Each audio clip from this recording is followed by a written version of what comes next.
जय हिंद फ्रेंड। हिंदी और प्राइड में आप सभी का स्वागत है। फ्रेंड्स, यहाँ पे देखिए उपन्यास साहित्य से रिलेटेड जो प्रीवियस में क्वेश्चन पूछे गए हैं उस पे डिस्कस कर रहे हैं और ये उस कड़ी में तीसरा जो वीडियो है आपके सामने है। बहुत ज़्यादा नहीं, 10 क्वेश्चन ही आपको करा रहे हैं, लेकिन आधे घंटे में इस तरीके से कराया जा रहा है कि कोई भी एग्ज़ाम आप आगे दें तो आपको उपन्यास से रिलेटेड कोई भी क्वेश्चन करने में जो पहले आया हुआ हो उसमें समस्या उत्पन्न ना हो। पिछली क्लास में हमने देखा कि जो हमने क्वेश्चन किया था 66 तक, यहाँ आगे क्वेश्चन है, डीएसएसबी में पूछा गया है क्वेश्चन। निम्न उपन्यासों में से कौन सा उपन्यास फणीश्वरनाथ रेणु का नहीं है? गढ़कुंडार, जुलूस, प्रतिपर कथा, मैलांचल। तो इन उपन्यासों में से कौन सा उपन्यास फणीश्वरनाथ रेणु का नहीं है? गढ़कुंडार, जुलूस, प्रतिपरिकथा, मैलांचल। याद हो तो आपको हमने ये तरीका भी एक बताया था कि कैसे याद करना है। पिछले 2 वीडियो में रेणु जी का आया और याद कराया भी है कि कैसे जो है रोड पे खड़े होके हम चौराहे देखते हैं, चौराहे देखने पे जुलूस आता है। जुलूस से वही है कि एक जो ज्वलंत, क्योंकि जुलूस आ रहा है तो एक ताप की स्थिति होती है और फिर प्रति परिकथा लिखा जाता है। तो देखिए बहुत अच्छे से आपको इस तरीके से अगर देखेंगे तो याद हो गया होगा। तो गढ़कुंडार जो है ये फणीश्वर जी का नहीं है। तो गढ़कुंडार किसका है? ये है वृंदावन लाल वर्मा जी का उपन्यास।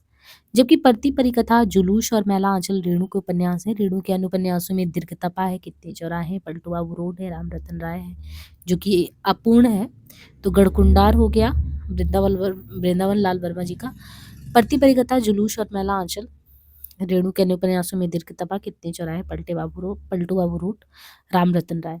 रेणु हिंदी में आंचलिक उपन्यास के जन्मदाता के रूप में प्रसिद्ध है।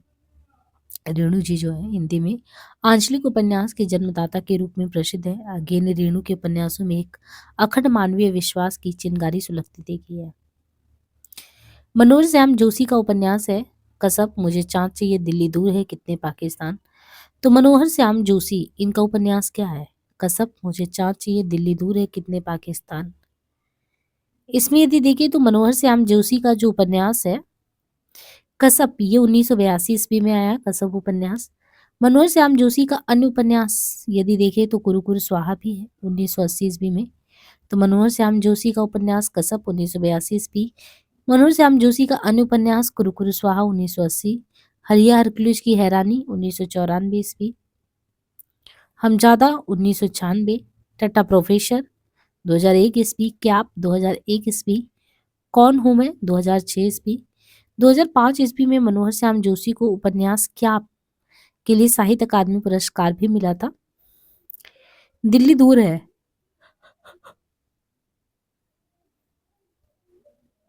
यहाँ पे जैसे ये दिया गया है कि मनोहर श्याम जोशी जो है इनका कसब जो है, तो कसब तो बहुत इंपॉर्टेंट है, 1982 में आया था। और अन्य उपन्यासों में कुरुकुरु स्वाहा 1980, हरिया हरकुलिस की हैरानी 1994, हमजात 1996, टटा प्रोफेसर 2001, कैप 2001, कौन हूं मैं 2006। 2005 ईस्वी में मनोहर श्याम जोशी को उपन्यास किसके लिए साहित्य अकादमी मिला था? कैप के लिए। दिल्ली दूर है 1993, किसका है? दिल्ली दूर है शिव प्रसाद सिंह जी का है। मुझे चांद चाहिए 1993 में, और ये किसका है? सुरेंद्र वर्मा का उपन्यास है मुझे चांद चाहिए। मुझे चांद चाहिए पर इन्हें बताया भी गया कि जिन पर इनको साहित्य अकादमी तथा व्यास सम्मान दोनों ही मिला था, साहित्य अकादमी भी और व्यास भी। कितने पाकिस्तान 2000 ईस्वी में देखें तो कितने पाकिस्तान 2000 ईस्वी कमलेश्वर की रचना है। ये 2003 ईस्वी में साहित्य अकादमी से पुरस्कृत रचना है। अयोध्या सिंह उपाध्याय हरिओं द्वारा रचित ठेठ हिंदी का ठाठ किस विधा की रचना है? अयोध्या सिंह उपाध्याय हरिओं द्वारा रचित ठेठ हिंदी का ठाठ किस विधा की रचना है? काव्य, उपन्यास, नाटक, अनुवाद। तो यहाँ पे जो ठेठ हिंदी का ठाठ है, ये यदि देखें तो अयोध्या सिंह उपाध्याय हरिओं द्वारा रचित ठेठ हिंदी का ठाठ उपन्यास, वो उपन्यास विधा की रचना है। ठेठ हिंदी का ठाठ 1899 ईस्वी में प्रकाशित हुआ। हरिओं जी के अनुपन्यास में अधकेला फूल 1907 ईस्वी में है। तो हरिओं द्वारा रचित ठेठ हिंदी का ठाठ एक तो उपन्यास विधा के तहत है, दूसरा ये 1899 में प्रकाशित हुआ। हरिओं जी के अन्य उपन्यास में अधकेला फूल 1907 ईस्वी। ठेठ हिंदी का ठाठ उपन्यास को मुहावरों की पाठ्य पुस्तक कहा जाता है। तो एक तो ये भी हो गया कि ठेठ हिंदी का ठाठ जो उपन्यास है उसको मुहावरों की पाठ्य पुस्तक कहा जाता है। हरियों जी द्विवेदी युग के कवि हैं। हरियों जी को देखें तो ये कौन है? हरियों जी ये द्विवेदी युग के कवि हैं। इनका जन्म 1865 तक, मृत्यु 1947 ईस्वी में हुआ। गणपति चंद्रगुप्त ने हरियों जी को आधुनिक काल का सूरदास कहा। हरियों द्वारा रचित प्रियप्रवास को हिंदी खड़ी बोली का प्रथम महाकाव्य भी माना जाता है। प्रियप्रवास का पहले नाम क्या था? तो प्रियप्रवास का पहले नाम ब्रजांगना विलाप था। और ये देखें तो संपूर्ण काव्य संस्कृत के वर्णवृत्तों पर आधारित है। प्रियप्रवास का अगर देखें, निम्न चरण चित्रण जो है किस उपन्यास में है? निम्न चित्रण किस उपन्यास में है? घरों के दरवाजे बंद थे, शहर का कारोबार, स्कूल, कॉलेज, दफ्तर सभी ठप हो गए थे। सड़क पर चलते आदमी को सारा वक्त इस बात का भास बना रहता कि खिड़कियों के पीछे मकानों की अंधेरी ड्योढ़ियों, दरारों, छिद्रों में से उस पर आंखें लगी है, उसका पीछा कर रही है। गोदान मैला आंचल, पलती परी कथा, तमश। तो ये किसमें है कि घरों के दरवाजे बंद थे और कह शहर का कारोबार, स्कूल, कॉलेज, दफ्तर सब ठप था। सड़क पर चलते आदमी को सारा वक्त इस बात का भास बना रहता कि खिड़कियों के पीछे मकानों की अंधेरी ड्योढ़ियों और उस पर आँख लगी है, उसका पीछा कर रही है। गोदान, मैला आंचल, तमश, पलती परी कथा। तो यहाँ पे देखिए छत्तीसगढ़ असिस्टेंट प्रोफेसर में भी ये क्वेश्चन आया है, सिलेबस में लगा होगा और हमारे यूजीसी नेट में भी है। और तमस यानी मतलब अंधकार, तो तमस अंधकार को ही दिखाता है। भीष्म शानी का अगर देखें तो ये है तमश, ये अपने उसमें उपन्यास सुविधा में लगा हुआ है यूजीसी नेट में भी। घरों के दरवाजे बंद थे, शहर का कारोबार, स्कूल, कॉलेज, दफ्तर सभी ठप हो गए थे। सड़क पर चलते आदमी को सारा वक्त इस बात का भास बना रहता कि खिड़कियों के पीछे मकानों की अंधेरी ड्योढ़ियों, दरारों, छिद्रों में उस पर आंखें लगी है, उसका पीछा कर रही है। उक्त चित्रण तमस उपन्यास में है। तमस उपन्यास के लेखक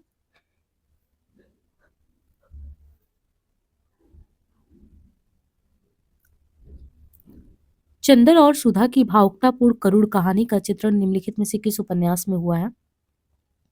नदी के द्वीप, अंधेरे बंद कमरे, गुनाहों का देवता, सूरज का सातवां घोड़ा। तो चंदर और सुधा, इनकी भावुकतापूर्ण करुण कहानी कहाँ पे है? चंदर और सुधा बहुत ही महत्वपूर्ण उपन्यास है और ये उपन्यास है गुनाहों का देवता, जिसपे फिल्म भी बनी हुई है। चंदर और सुधा की भावुकतापूर्ण करुण कहानी का चित्रण धर्मवीर भारती द्वारा लिखित उपन्यास गुनाहों का देवता में हुआ है। जबकि नदी के द्वीप, अज्ञे का, अंधेरे बंद कमरे, मोहन राकेश का तथा सूरज का सातवां घोड़ा धर्मवीर भारती जी का उपन्यास है। तो किसका किसका? अज्ञे का, अंधेरे बंद कमरे, मोहन राकेश का, सूरज का सातवां घोड़ा धर्मवीर भारती का। निम्न उपन्यास में कौन उसके लेखकों के साथ सुमेलित नहीं है? निम्न उपन्यासों में कौन उसके लेखकों के साथ सुमेलित नहीं है? झीनी झीनी बीनी चदरिया, पहला पड़ाव, मैया दास की माड़ी, अब्दुल्ला दीवाना। तो यहाँ पे झीनी झीनी बीनी चदरिया, पहला पड़ाव, मैया दास की माड़ी, अब्दुल्ला दीवाना।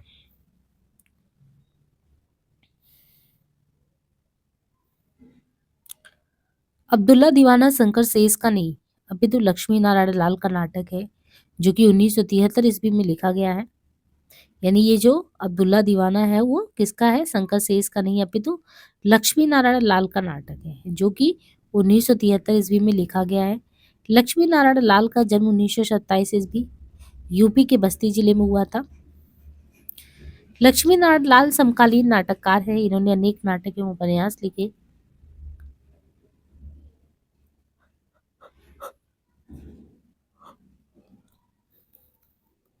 और लक्ष्मी नारायण लाल के उपन्यास में देखें तो धरती की आंखें 1951 ईस्वी, काले फूल का पौधा 1955, प्रेम अपवित्र नदी है 1972, कनॉट पैलेस 1986 ईस्वी। नाटक देखें तो अंधा कुआं, मादा कैक्टस, रक्तमाल, गंगा माटी आदि। शंकर शेष का नाटक क्या है? खजुराहो का शिल्प।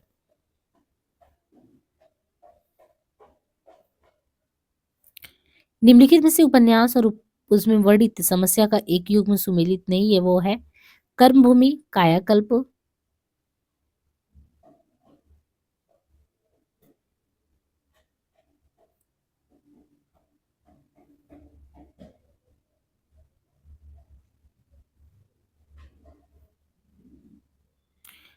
गबन 1931 में आया था और ये मध्यवर्गीय जीवन की असंगति का चित्रण है, जिसमें जालपा और रामनाथ होते हैं। सामाजिक उपन्यास है। कर्मभूमि 1932 ईस्वी, अछूतोद्धार की समस्या है कर्मभूमि में, अमरकांत सकीना, और एक तरीके से राष्ट्रीय उपन्यास भी है। डॉक्टर हजारी प्रसाद द्विवेदी के किस उपन्यास को रैकवे आख्यान भी कहा जाता है? रैकवे आख्यान, अनामदास का पोथा, बाड़भट्ट की आत्मकथा, चारूचंद्र लेख, पुनर्नवा। तो हजारी प्रसाद द्विवेदी के कौन से उपन्यास को रैकवे आख्यान कहते हैं? पुनर्नवा, चारूचंद्र लेख, अनामदास का पोथा, बाड़भट्ट की आत्मकथा। तो ये है अनामदास का पोथा करके है। डॉक्टर हजारी प्रसाद द्विवेदी के उपन्यास अनामदास का पोथा उपन्यास को रैकवे आख्यान भी कहा जाता है। इसमें क्या है, रैकवे आख्यान कहते हैं अनामदास का पोथा, ये जो है ना इसका औपनिवेशिक युग के परिवेश एवं जीवन पद्धति का इसमें चित्रण है। आचार्य हजारी प्रसाद द्विवेदी जो है वो सामाजिक सांस्कृतिक धारा के उपन्यासकार है। इनके अन्य उपन्यास हैं चारूचंद्र लेख 1963 ईस्वी, पुनर्नवा 73, बाड़भट्ट की आत्मकथा 46, सर्वप्रथम विशाल भारत पत्रिका में ये प्रकाशित हुआ। ये एक ऐतिहासिक हिंदी उपन्यास है। इसमें 3 प्रमुख पात्र हैं, बाड़भट्ट, भट्टिनी, निपुणिका। इसका विषय वस्तु प्रेम का उदात्तीकरण एवं हर्षकालीन सामाजिक, राजनीतिक एवं सांस्कृतिक स्थिति का चित्रण। तो चारूचंद्र लेख, पुनर्नवा, बाड़भट्ट की आत्मकथा। निम्नलिखित उपन्यासों को उनके लेखों के साथ सुमेलित कीजिए और कूट से सही उत्तर दीजिए। मैला आंचल, ये पथबंधु था, गली आगे मुड़ती है, लोक ऋण। और सामने दिया है श्री नरेश मेहता, शिव प्रसाद सिंह, विवेकी राय, फणीश्वर जी। तो यहाँ पे अगर क्रम से इनको मिलाना चाहे तो जो मिलाने पे होगा, मैला आंचल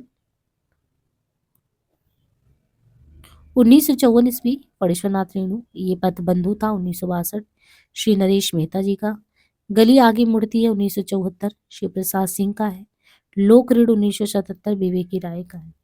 तो मैला आंचल 54, रेणु जी, ये पथबंधु 62, गली आगे मुड़ती है 74 और लोक ऋण किसका है 1977 में, विवेकी राय का। तो ये श्री नरेश मेहता जी का याद रखिएगा 1962, गली आगे मुड़ती है, लोक ऋण यानी विवेकी राय का लोक ऋण इंपॉर्टेंट है। विनय और सोफिया किस प्रसिद्ध उपन्यास के पात्र हैं? अब यहाँ पे उपन्यास तो सारे आपको देखने को मिल जाएंगे प्रेमचंद जी के, सेवा सदन, कर्मभूमि, रंगभूमि, कायाकल्प। लेकिन इसमें आपसे पूछा गया है कि जो विनय और सोफिया हैं वो किस प्रसिद्ध उपन्यास के पात्र हैं? विनय और सोफिया, तो यहाँ पे रंगभूमि। विनय और सोफिया प्रेमचंद के प्रसिद्ध उपन्यास रंगभूमि 1925 के पात्र उपन्यास सम्राट प्रेमचंद का संपूर्ण साहित्य जो है आम जनमानस की गाथा है। इसी क्रम में रंगभूमि उनका ऐसा उपन्यास है जिसमें नौकरशाही तथा पूंजीवाद के साथ जनसंघर्ष का तांडव, ग्रामीण जीवन तथा औद्योगिकरण के दोष का चित्रण है। रंगभूमि उपन्यास के अन्य प्रमुख पात्र में सूरदास, जॉन सेवक, प्रभु सेवक ये सभी हैं। निम्न में से कौन सा सुमेलित नहीं है? प्रभा केतान, अपने अपने चेहरे, नासिरा शर्मा, ठीकरे की मंगनी, सूर्यबाला, अग्निपंखी, मृदुला गर्ग, एक जमीन अपनी। मृदुला गर्ग एक जमीन अपनी युग में सुमेलित नहीं है। एक जमीन अपनी किसका है? तो ये है एक जमीन अपनी चित्रा मुदगल। मृदुला गर्ग एक जमीन अपनी इनका इसलिए सही नहीं क्योंकि ये एक जमीन अपनी चित्रा मुदगल का उपन्यास है, मृदुला गर्ग जी का नहीं है। तो फिर चित्रा मुदगल जी का और भी देखें तो एक जमीन अपनी आवा 1999, जिनावर बेईमान, अढ़ाई गज की ओढ़नी, चित्रा मुदगल के अब तक 13 कहानी संग्रह, 3 उपन्यास, 3 बाल उपन्यास, 4 बाल कथा संग्रह प्रकाशित हो चुके हैं। ग्लोबल गांव के देवता करके उपन्यास में सर्वोच्च देवलोक किसे कहा गया है? ग्लोबल गांव के देवता उपन्यास में सर्वोच्च देवलोक किसे कहा गया है? लंदन, न्यूयॉर्क, पेरिस और दिल्ली। ग्लोबल गांव के देवता उपन्यास में सर्वोच्च देवलोक जो है, कथाकार रणेंद्र का उपन्यास ग्लोबल गांव के देवता वसुधा आदिवासी वनवासियों के जीवन का संतप्त सारांश है। इस उपन्यास में सर्वोच्च देवलोक न्यूयॉर्क को कहा गया है। यह उपन्यास 2009 ईस्वी में प्रकाशित हुआ। ग्लोबल गांव के देवता के माध्यम से रणेंद्र ने असुर आदिवासी समाज के जीवन तथा दुर्दशा का सजीव चित्रण किया है।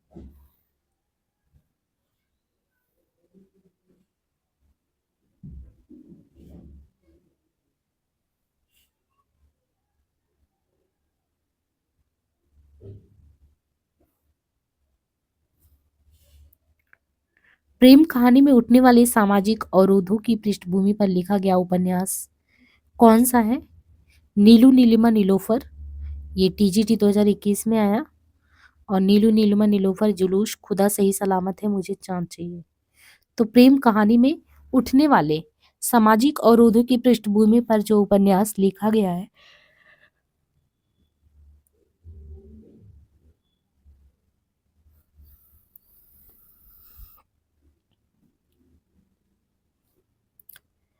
प्रेम कहानी में उठने वाली सामाजिक अवरोधों की पृष्ठभूमि पर लिखा गया उपन्यास भीष्म सानी का नीलू नीलिमा नीलोफर है। इसका प्रकाशन वर्ष 2000 ईस्वी में हुआ था और भीष्म सानी द्वारा लिखित अन्य उपन्यास में देखें तो झरोखे, तमस, बसंती, मैयादास की माड़ी, कुंतो है। एक ही कथानायक चेतन उपेंद्र नाथ के कई उपन्यासों का केंद्रीय पात्र उनके किस उपन्यास का नायक चेतन नहीं है? चेतन जो है कई उपन्यासों का केंद्रीय पात्र है, तो किस उपन्यास का चेतन नहीं है? गिरती दीवारें, गर्म राख, शहर में घूमता आईना, एक नन्ही कंदील। तो यहाँ पे देखना है कि एक कथानायक चेतन उपेंद्र नाथ के कई उपन्यास का केंद्रीय पात्र उनके उपन्यास गर्म राख का नायक चेतन नहीं है। गर्म राख उपन्यास का प्रमुख पात्र जगमोहन है, जबकि अस के उपन्यास गिरती दीवारें, शहर में घूमता आईना, एक नन्ही कंदील, बांधो ना नाव इष्ठाओं का प्रमुख पात्र चेतन है। तो एक ही कथानायक चेतन उपेंद्र नाथ के कई उपन्यासों के केंद्रीय पात्र हैं और गर्म राख उपन्यास का प्रमुख पात्र जगमोहन है।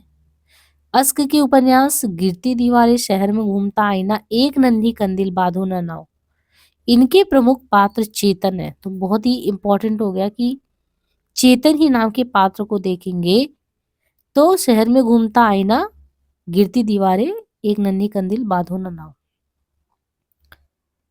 उपन्यास का मोटापा उसके स्वास्थ्य पर वैसा ही असर डालता है जैसा मनुष्य का मोटापा, ये कहना किस इतिहासकार का है? बाबू गुलाब राय, डॉक्टर नगेन गणपति और डॉक्टर बच्चन सिंह। देखिए, उपन्यास का मोटापा उसके स्वास्थ्य पर वैसा ही असर डालता है जैसा मनुष्य का, ये कहना बच्चन सिंह का है। डॉक्टर बच्चन सिंह का जन्म जुलाई 1919 को जौनपुर यूपी तथा निधन 2008 वाराणसी में। पांचाली, कुंती, लहरें तथा कागार इनके प्रमुख उपन्यास है। तो ये किसका है? बच्चन सिंह का। जगदीश चंद्र कृत उपन्यास धरती धरना अपना का अंतर्वस्तु निम्नलिखित में से किस विषय पर आधारित है? जगदीश चंद्र कृत उपन्यास धरती धरना अपना। धरती धरना अपना जो है इसकी अंतर्वस्तु निम्नलिखित में से किस विषय पर आधारित है? पंजाब की ग्रामीण पृष्ठभूमि में दलित जीवन की कथा, देश विभाजन के बाद पंजाबी शरणार्थियों की समस्या पे, वायलिन और बंदूक, संगीत और युद्ध का द्वंद, युद्ध और प्रेम।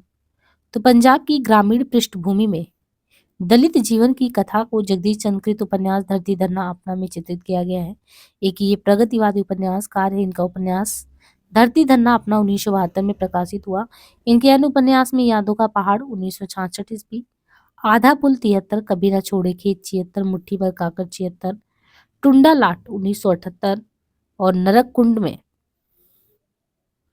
वास 1994। तो ये सभी आप देखो कि जगदीश चंद्र एक प्रगतिवादी हैं। धरती धरना अपना 72 में, यादों का पहाड़ 66 में है, आधा पुल 73 में, कभी ना छोड़े खेत 76 में, मुट्ठी भर काकर, टुंडा लाट, नरकुंड में वास। प्रकाशन वर्ष के अनुसार श्रीलाल शुक्ल के उपन्यासों का सही अनुक्रम क्या है? विश्रामपुर का संत, सूनी घाटी का सूरज, मकान। तो यहाँ पे जो सूनी घाटी का सूरज है, श्रीलाल शुक्ल का राग दरबारी हम लोग पढ़ते हैं, बहुत प्रसिद्ध है, वो यूजीसी नेट में भी लगा है। लेकिन यहाँ पे देखिए तो सूनी घाटी का सूरज 1957 ईस्वी है, मकान 76 में है, पहला पड़ाव 87 में है, विश्रामपुर का संत 98 में है। पार्वती, सुखदेई, दौलत राम और छोटे निम्नलिखित में से किस कथाकृति के पात्र हैं? रानी केतकी, वामा शिक्षक, भाग्यवती, देवरानी जेठानी की कहानी।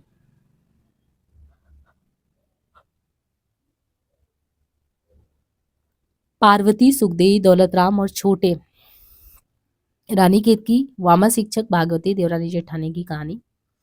तो पार्वती, सुखदेई, दौलत राम और छोटे जो है ये पंडित गौरी दत्त द्वारा लिखित उपन्यास देवरानी जेठानी की कहानी 1870 के पात्र है। रानी केतकी की कहानी इंसान अल्लाह खां, वामा शिक्षक, मुंशीश्वरी प्रसाद और कल्याण राय, भाग्यवती श्रद्धाराम फिलौरी के द्वारा है। लाला मदन मोहन, राम कृष्ण बाबू, मंगल जुबेर, इनको सुमेलित करना है मैलांचल, गोदान, झूठा सच, परीक्षा गुरु से। तो लाला मदन मोहन, रामकृष्ण बाबू, मंगल जुबेर में सुमेलित करें तो पात्र एवं उपन्यासों में सही सुमेलित करने पे लाला मदन मोहन, परीक्षा गुरु, रामकृष्ण बाबू, मैलांचल, मंगल, गोदान, जुबेर, छोटा सची, ये अलग अलग पात्र दिए गए हैं उपन्यासों से, और वहां से क्वेश्चन पूछा कि आपको बताना है कौन सा पात्र किस उपन्यास में है। जिंदगी नामा उपन्यास यूजीसी नेट में लगा है और ये चैनल पे नहीं कराया अभी। 20वीं शताब्दी के पहले 15 वर्षों में पंजाब के जो किसान ग्रामीण के जीवन का चित्रण है। प्रारंभ के बता रहे हैं कि प्रथम के 15 वर्ष महानगरवासी उच्च मध्यम वर्गीय वृद्ध व्यक्तियों की जीवन स्थितियों का चित्रण है। परिनिष्ठित हिंदी को पंजाबी प्रयोगों से आक्रांत कर दिया है। विवाहेतर संतान और उनकी स्वीकृति का प्रश्न इसमें दिया गया है। तो दो विषय वस्तु को केंद्र में रखा गया है। क्या है? पंजाब के किसान ग्रामीणों के जीवन का चित्रण, या परिनिष्ठित हिंदी को पंजाबी प्रयोगों से आक्रांत, या विवाहेतर संतान की उत्पत्ति की विवाहेतर संतान और उनकी स्वीकृति का प्रश्न। तो ये जो जिंदगी नामा उपन्यास है 20वीं शताब्दी का, अगर देखें पहले 15 वर्ष में पंजाब के किसान ग्रामीण के जीवन का, तो इस उपन्यास में परिनिष्ठित हिंदी को पंजाबी प्रयोगों से आक्रांत कर दिया है। जिंदगी नामा कृष्णा सोपती द्वारा रचित एक बड़ा उपन्यास है। प्रसिद्ध आलोचक डॉक्टर देवराज उपाध्याय के शब्दों में, यदि किसी को पंजाब प्रदेश की संस्कृति, रहन सहन, चाल ढाल, रीति रिवाज ये सब जानना हो, तो वहाँ की दंत कथा, प्रचलित लोकोक्तियां तथा 18वीं शताब्दी की प्रवृत्तियों से अवगत होने की इच्छा, तो जिंदगी नामा से अन्यत्र जाने की आवश्यकता नहीं है। आपका बंटी उपन्यास यूजीसी नेट में लगा हुआ है मनु भंडारी जी का।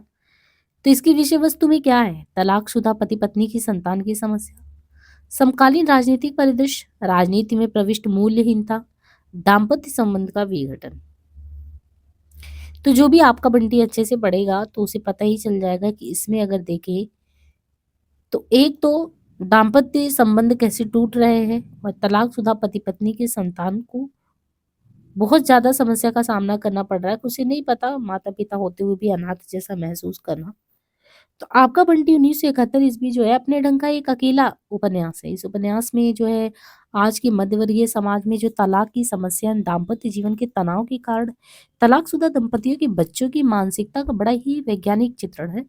अतः आपका बंटी उपन्यास का कथा विकल्प भी देखे तो मनु भंडारी ने अपने प्रसिद्ध उपन्यास महाभोज 1979,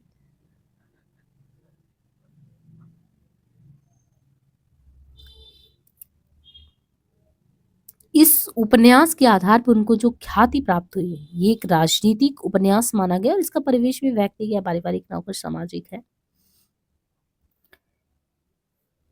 चुनाव जीतने की 3 तरकीबें हैं। एक रामनगर वाली, दूसरी नेवादा वाली और तीसरी महिवालपुर वाली। छोटे बड़े भगवान के घर से बनकर आते हैं, संपत्ति बड़ी तपस्या से मिलती है। सबसे पहले तुम ससी इसलिए नहीं कि तुम जीवन में सबसे पहले आई या कि तुम सबसे ताजी स्मृति हो। समूचा आर्यावर्त रक्त कर्दम से पिछिल होने जा रहा है। अब ये आपकी यूजीसी नेट के क्वेश्चन है 2020-21 में जो भी है कि ये 3 प्रकार के चुनाव है। तो राग दरबारी पढ़ा हो तो वहां पे जो रुपन बाबू हैं वैजी के लड़के, फिर होरी के संबंध में छोटे बड़े कौन बन के कहाँ से आते हैं। शेखर एक जूनी में आप शशि के संबंध में देखते हैं किस तरीके से कि तुम सबसे ताजी स्मृति हो। और समूचा जो राष्ट्र के संबंध में लोरी त्यों, ये पुनर्नवा से लिया गया है। निम्नलिखित में से गोदान उपन्यास में वर्णित जो गांव है वो कौन सा गांव है? यानी गोदान उपन्यास है उसमें जिस गांव का वर्णन है कौन सा गांव है? गंगौली, बेलारी, सिमरी, मेरीगंज। तो यहाँ पे आपको याद करा दिया उसने मेरीगंज। लेकिन गोदान उपन्यास में देखिए तो एक ग्रामीण और एक शहरी केंद्र में रखकर ये जो रखा गया कथा वर्णित है। जबकि यही चीज सिमरी बेलारी, वहां 2 गांव का जिक्र है, सिमरी बेलारी, और आधा गांव में गाजीपुर जिले के गंगौली गांव का जो सैयद मुसलमान है उनकी कथा है। तथा मैला आंचल उपन्यास में बिहार राज्य के पूर्णिया जिले के मेरीगंज। तो अलग अलग आधा गांव में गाजीपुर के गंगौली है, यहाँ सिमरी बेलारी, यहाँ मेरीगंज है। प्रकाशन वर्ष के अनुसार सही क्रम लगाना है। समय सरगम ए लड़की, मित्रों मरजानी, सूरजमुखी अंधेरी की। तो वैसे तो ये क्रम से आपको लगाना है, दिया तो सिर्फ कृष्णा सूक्ति की ही रचनाओं को है और बहुत इंपॉर्टेंट है कृष्णा सूक्ति की रचनाएं। तो यहाँ पे जब आप कंठस्थ करेंगे कि क्रम से कैसे याद हो, मित्रों मरजानी, सूरजमुखी अंधेरी के ए लड़की, समय सरगम 1980 में इन्हें प्रसिद्ध उपन्यास जिंदगीनामा 79 के लिए जो है मतलब जिंदगीनामा जो लिखा था उसके लिए साहित्य अकादमी मिला था। बाकी इनका मित्रों मजानी 67 में आया, सूरजमुखी अंधेरे के 72 में, ए लड़की 1991, समय सरगम 2000। तो बहुत सारे इंपॉर्टेंट है सब। मैत्रेयी पुष्पा के किस उपन्यास में ब्रज क्षेत्र के जीवन यथार्थ का चित्रण हुआ है? इतना तो है कि ये मैत्रेयी पुष्पा का है, लेकिन ब्रज क्षेत्र के जीवन यथार्थ का चित्रण कहाँ हुआ है? ये जब आप तिवारी जी की किताब पढ़ेंगे तो आपको मिलेगा कि ब्रज क्षेत्र के जीवन का यथार्थ आपको चित्रण कहाँ मिलेगा। चाक, अलमा कबूतरी, झूला नट, इदमम, तो ये तो इन्हीं की रचनाएं हैं। इवन इदमम करके बहुत इंपॉर्टेंट है, चाक भी, अलमा कबूतरी भी और झूला नट। लेकिन जो ब्रज क्षेत्र का वर्णन किया गया वो किस में किया गया, ये इंपॉर्टेंट है क्वेश्चन में। चाक 1997 उपन्यास में मैत्रेयी पुष्पा ने ब्रज क्षेत्र के जीवन यथार्थ का चित्रण किया। मैत्रेयी पुष्पा के अन्य उपन्यास में झूला नट 1999, अलमा कबूतरी 2000, इदमम 94, कहेगी सुरी फाक 2004, गुना बेगुना, विजन, त्रियाहट, बेतवा बहती रही और स्मृति दंस करके है।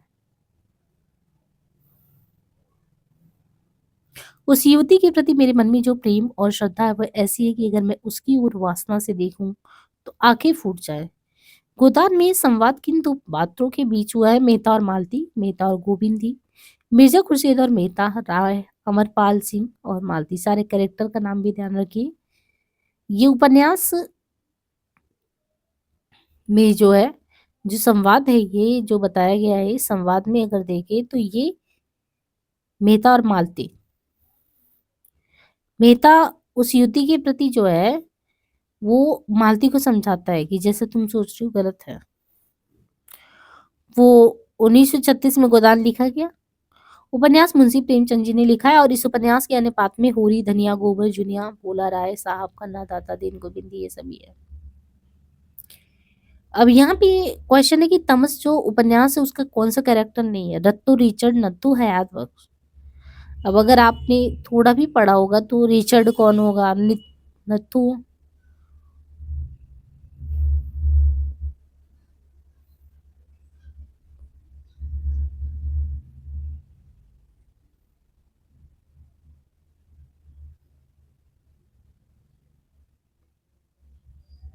यहाँ पे जो रत्तो है वो तमस उपन्यास का पात्र नहीं है। भीष्म साहनी के तमस 1973 ईस्वी उपन्यास के पात्र हैं रिचर्ड, नत्थू, हयात बख्श, लीजा, जर्नैल हरनाम, बंतु, लक्ष्मी नारायण, सरदार जी, देसराज, ये अन्य पात्र हैं। तो पात्रों से भी क्वेश्चन आते हैं, आपको पता होना चाहिए कि कौन से उपन्यास में कौन से पात्र हैं। बाण भट्ट की आत्मकथा उपन्यास के पात्र हैं राजकुमारी चंद्र दीक्षित, सुचरिता, रीतांबरा, पत्रलेखा। तो बाण भट्ट की आत्मकथा हजारी प्रसाद द्विवेदी का, ये तो क्लियर है, लेकिन इसमें ये पूछा गया है आपको कि इसमें जो है इसमें जो पात्र है वो कौन है? तो तरचंद्र दीक्षित और सुचरिता। बाण भट्ट की आत्मकथा 1946 ईस्वी हजारी प्रसाद द्वारा लिखा गया, जिसके अन्य पात्र बाण भट्ट, निपुणिका, प्रेम का उदात्तीकरण एवं हर्षकालीन सामाजिक, राजनीतिक एवं सांस्कृतिक स्थिति का यहाँ पे चित्रण किया गया है।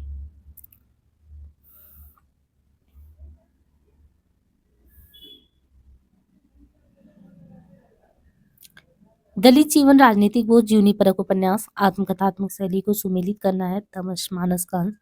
तो कौन सा किस तरीके से है? जैसे सिलेबस में दलित जीवन से संबंधित धरती धरना अपना जगदीश चंद्र जी का, राजनीतिक बोध से संबंधित मानस तमस जो है ये भीष्म साहनी जी का है, और जीवनी परक में मानस का हंस नागर जी, आत्मकथात्मक शेखर एक जीवनी।